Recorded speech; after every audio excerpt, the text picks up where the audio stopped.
তিনি আমাকে যে কিছু কথা বলেছেন, কিভাবে সামনে এগিয়ে যেতে হবে সমস্ত। হঠাৎ করেই সামাজিক যোগাযোগ মাধ্যমে একটি খবরের তোলপাড় শুরু হয়।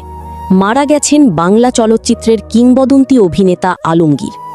এই খবর ছড়িয়ে পড়ার সাথে সাথে শোকের ছায়া নেমে আসে চলচ্চিত্র অঙ্গন ও ভক্তদের মাঝে। কিন্তু আসল সত্যটা কি?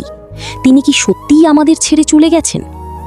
আজ আপনাদের জানাবো এই খবরের পেছনের বাস্তবতা এবং তার জীবনের এক কঠিন লড়াইয়ের গল্প। সম্প্রতি নেটপাড়ায় গুঞ্জন রটেছিল যে লক্ষ কোটি ভক্তকে শোকের সাগরে ভাসিয়ে চিরতরে বিদায় নিয়েছেন বরেণ্য এই অভিনেতা।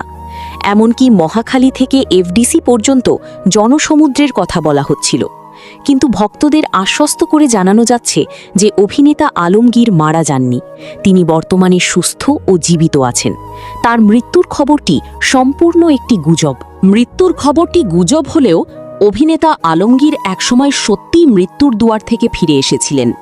কেরিয়ারের তুঙ্গে থাকা অবস্থায় ১৯৯০ সালে তার শরীরে ধরা পড়েছিল মরণব্যাধি ক্যান্সার। টানা ৮ মাস লন্ডনে চিকিৎসা নেওয়ার পর তিনি এই কঠিন রোগকে জয় করেন। সম্প্রতি এক সাক্ষাৎকারে তিনি জানান, ক্যান্সার রোগীদের জন্য মানসিক শক্তিই সবচেয়ে বড় সহায়। সেই সময় তিনি নিজের সীমাবদ্ধতা ও বাস্তবতাকে গভীরভাবে উপলব্ধি করেছিলেন। ১৯৭৩ সালে আমার জন্মভূমি চলচ্চিত্রের মাধ্যমে এই কিংবদন্তির অভিষেক ঘটে। গত ৫ দশকে ২৩০টিরও বেশি ছবিতে অভিনয় করে তিনি অনন্য উচ্চতায় পৌঁছেছেন। রেকর্ড অনুযায়ী তিনি ৯ বার জাতীয় চলচ্চিত্র পুরস্কার অর্জন করেছেন।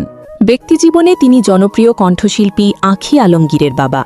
যদিও শুরুতে তিনি চেয়েছিলেন তার মেয়ে চিকিৎসক হোক, কিন্তু পরবর্তীতে মেয়ের গানের প্রতি ভালোবাসাকে তিনি মেনে নেন এবং বর্তমানে তা স্বাভাবিকভাবে গ্রহণ করেছেন।